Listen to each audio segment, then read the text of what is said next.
Point. All right, next one here, guys. Up or down? Will the Hawks be the NBA's worst team? Thumbs up, they are. Thumbs down, they are not. We heard some groans in the studio here in Atlanta. Yeah, we are in Atlanta. Okay, Trey says, yeah, they're going to be the worst. I'm going up just because I feel like it's going to be between them, perhaps the Knicks, the Kings, and the Suns, and the Hawks are just a little bit further behind in their rebuilding program. This is maybe, you could count year 2, and they're turning the ball over to Trae Young, who just turned 20 years old. He's going to be kind of the main determinant for wins for them this season, and as a high-risk, high-reward player, that's going to be a lot of high risks, I have a feel, come season time, just because, you know, as a 20-year-old being the point guard, it's going to be really tough adjusting to the NBA, but that's kind of the point for the Hawks right now. So as long as he has a fun season, it's a success in Atlanta. Throw in a rookie head coach as well, so there's going to be a lot of growth and development. They're positive things you say about a team, but they are certainly going to struggle to have wins. But John Collins, we saw him at Summer League. He looks like he's going to take a step up this year. He's knocking down the three-pointer. So there's certainly some positive signs, but I think this year is going to be a lot of pain down at the Fortress. Yeah, I think they won't be the worst team. Jeremy Lin's probably good for a few wins. There'll be a little hot Jeremy Lin streak. Vince is probably good for half a win. I don't know. There's a couple of sanities right there. Yeah, that's right. Yeah, a lot of sanities happening. Oh, Len sanity, actually. Alex Len is on the roster. Somebody said that once about him.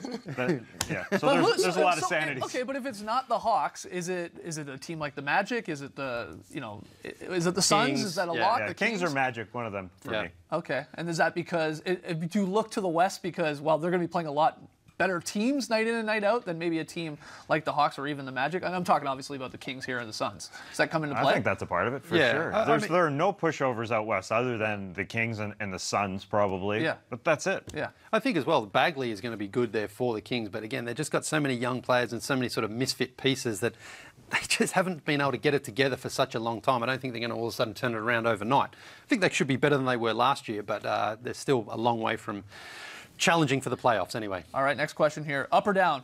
Nikola Jokic making his first All-Star team. Yeah, give it. Thumbs up, thumbs up. Trey says no. Why?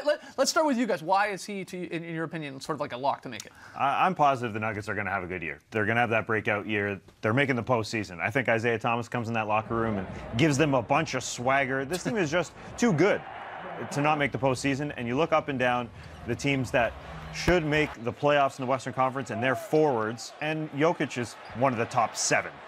7 forwards get picked. He's got to make it. I think he's too good not to. If you look at sort of the top row here, LeBron, Durant, Davis, they're making it. I think LaMarcus Aldridge, that's a question mark. His spot might be taken by DeMar DeRozan, even if they're up in the standings. So we got 3 there for me. Paul George could make it. 4, Draymond, 5.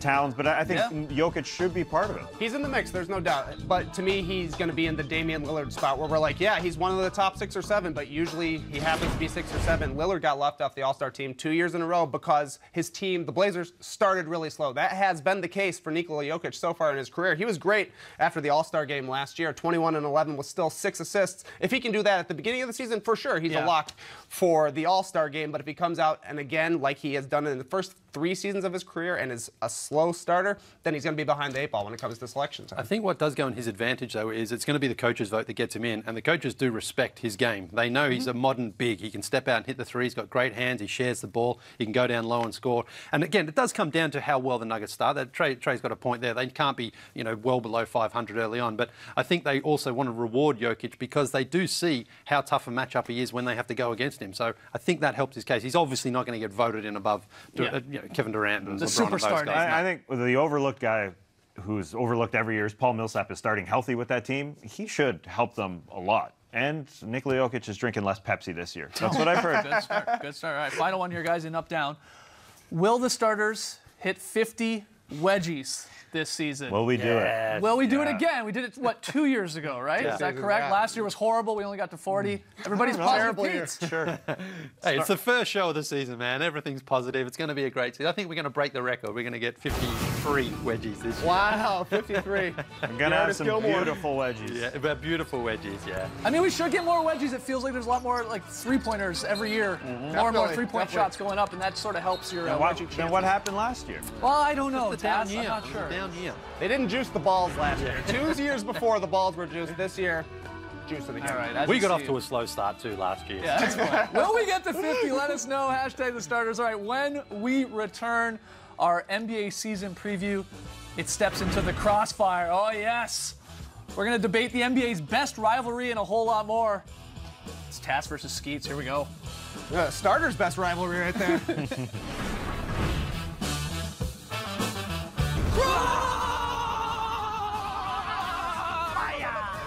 Welcome to Crossfire. Here's how it works. I'm going to give these two guys 3 questions, and at the end of it all, I will declare a winner. Guys, here we go. Question 1.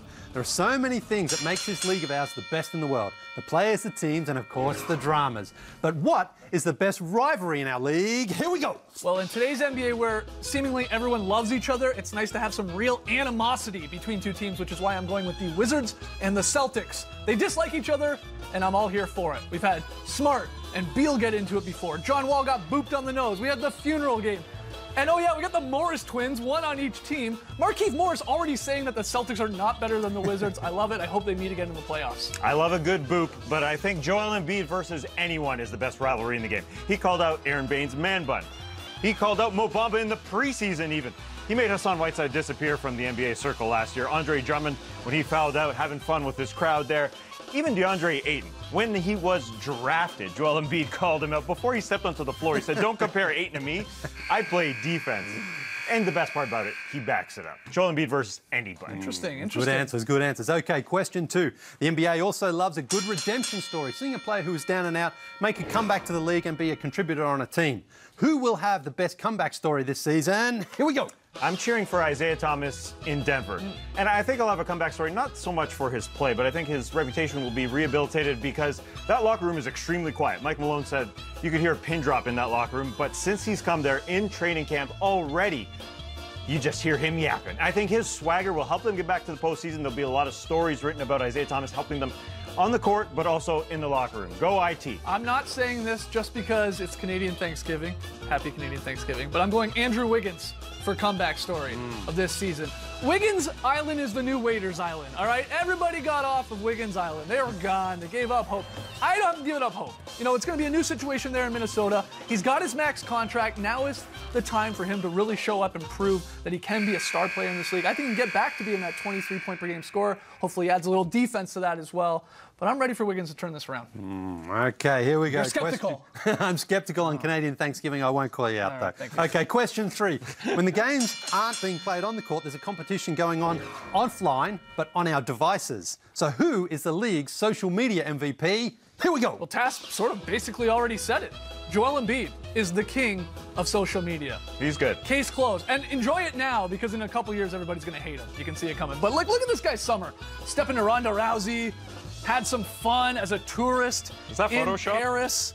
No, I believe not. And then my favorite, this photo with the caption, "Laying out these bricks before the season starts so I don't miss game-tying shots in the playoffs."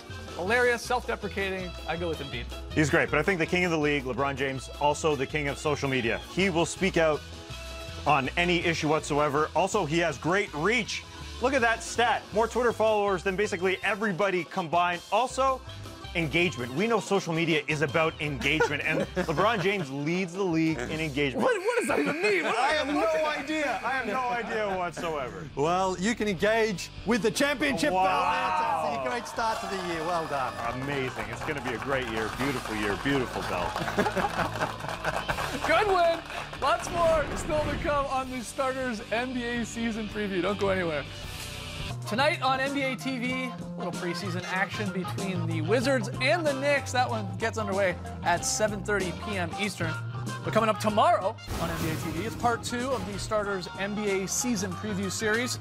We'll tackle such questions such as, who is the best team in the East? Is it the Celtics, Raptors, Sixers? Is LeBron the best player in the NBA? And who looks weirdest in their new uniform? Also, Tass will defend his Crossfire belt. By the way, one of the Crossfire questions, best rivalry, is the new rivalry who has the best beard between Trey Kirby, Lee, and maybe even Tass still in the mix? No, I'm out of it. What inspired that? Are you going to keep this throughout the season here? I'm going to keep mine as long as Klay Thompson keeps his. Oh. Yeah. So, you know, he's had his in the preseason. Looked great. There you go. Same with you. Thanks for joining us, folks. And remember, we got 4 more previews. Check them out. Brace the night, people. Kyrie is back, but are the Celtics the best team in the East? Is LeBron still the NBA's best player? Duh. Who will win Most Improved Player? Can Harden repeat his scoring chant? And what will be this season's hottest new fashion trend? Part 2 of the Starters 50 Burning Questions starts now.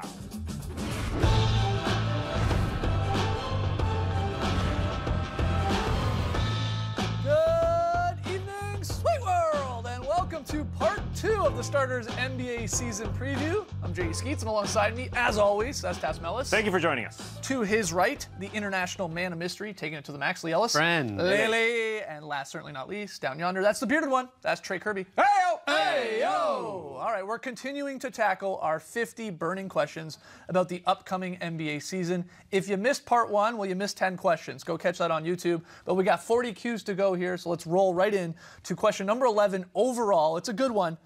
Who is the best team in the Eastern Conference? Which squad is it? It's got to be the Celtics. Got to be the Celtics. Yeah.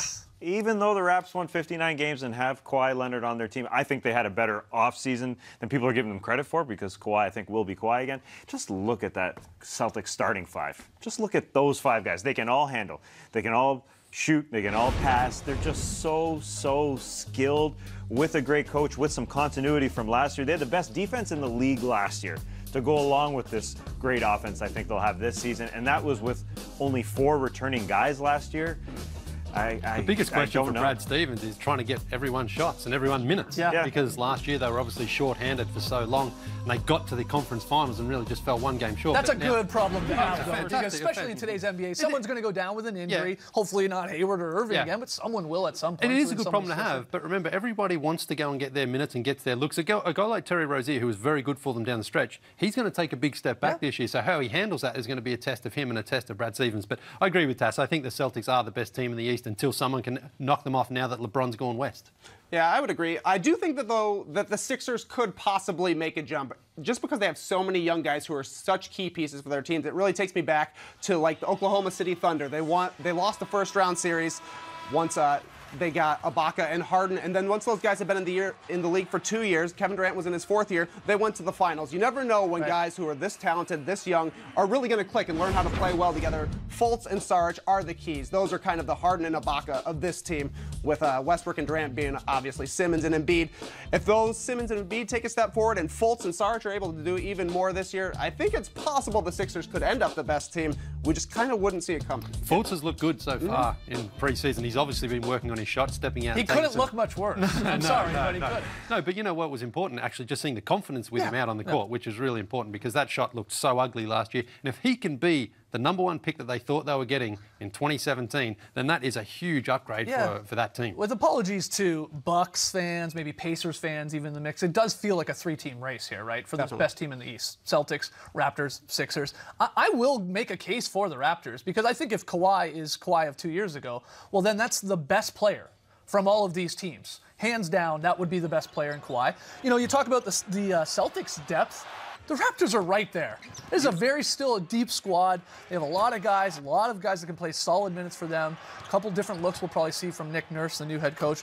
And, you know, we keep talking about, a lot of times about, like, Tatum should take the next step. Jaylen Brown should take the next step. Well, why not some of these Raptors guys, too? You know, OG Anunoby, Siakam, Van Vliet even, right? These guys are young guys.